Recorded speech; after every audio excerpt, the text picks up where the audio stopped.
Kapuso actress kasama sa serye ng ABS-CBN. Mga cast ipinakilala na. 3 primetime bida shows may bagong record. Tingnan ang mga detalye.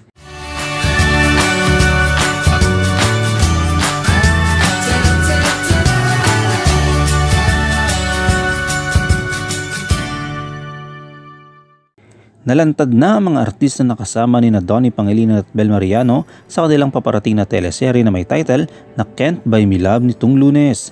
Sa listahan ay kasama si Rufo Gutierrez na gaganap bilang Gina David Tan, si Maris Racal bilang Irene Yang Chu, si Albi Casino na gaganap bilang Charleston Yang Chu, Kayla Estrada na gaganap bilang Bettina Yang Chu, si Chao Constancia na gaganap bilang Carlo Tan Chu, si Agot Isidro bilang Cindy Yang Chu at si Roel Santiago bilang Wilson Chavez Chu.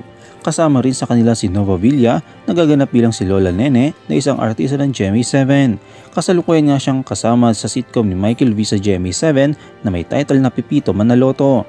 Kasama rin sina Celeste Legaspi na gaganap bilang Catherine Chang, Karina Bautista bilang si Bogie Dimaranan, Vioris Clito bilang Pandora Darachi de la Cruz at si Darren Espanto na gaganap bilang si Stephen Tanhueco. Gaganap si Donnie Pangilinan naman bilang si Bingo, isang masipag na lalaki na pangarap ay makapagkalooban ng ang kanyang mahirap na pamilya, habang si Mariano naman ay gaganap bilang si Caroline, isang Chinese-Filipino na isinilang sa mayaman at magundang pamilya. Isang teaser noon ang nagpahayag ng papalabas ng Can't Buy Me Love sa October. Ang Can't Buy Me Love ay magiging isa pang milestone sa karera ni Bel Mariano at Donnie Pangilinan bilang isang love team.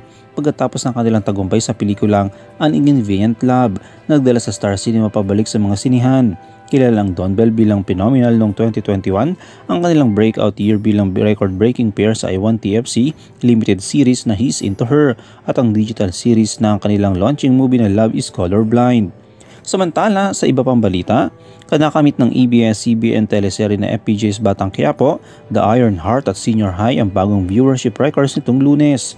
Sa pag-usbong ng bagong kwento para kay Tanggol ni Coco Martin, nakakuha ang FPJ's Batang Quiapo ng 478,297 na concurrent viewers o mga taong nanonood sa Kapamilya Online Live ng sabay-sabay. Samantala, nakakuha naman ng 451,538 na peak concurrent viewers ang The Iron Heart matapos mailantad na buhay pa ang pangunahing karakter na si Priam na role ni Albert Martinez.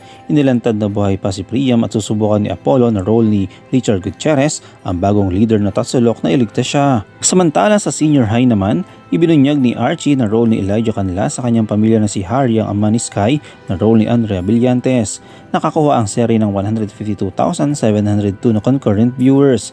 Isinilayan din ni Manang Lydia na role ni Sylvia Sanchez kay Sky na nakita niya isang tao na lumabas mula sa ikapusampung palapag noong namatay si Luna. Ang huling pagkakataon na nagtala ng viewership records ang lahat ng primetime shows ng ABS-CBN noong parehong araw ay noong May 31 sa revenge drama series na Dirty Linen. Ano yung komento kaugnay dito? Shoutout tayo kay Coraline Lising at kay Perla Cruz. I-comment mo lang ang inyong opinion sa comment section at huwag kalimutang i-like, i-follow, i-subscribe ang bcgram.net para sa mga latest happenings.